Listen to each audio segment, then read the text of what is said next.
Það engin ástæða til að hafa áhyggjur af fjármálum.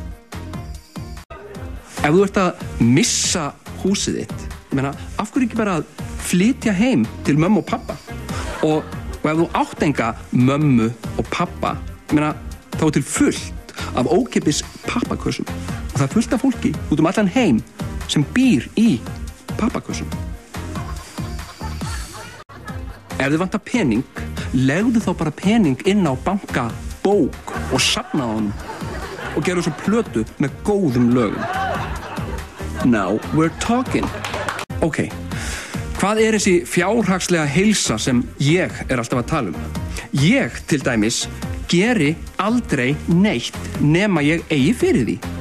Og nú, til dæmis, stend ég bara hér og eyði ekki neinu. Þannig að ég segi ekki gera neitt.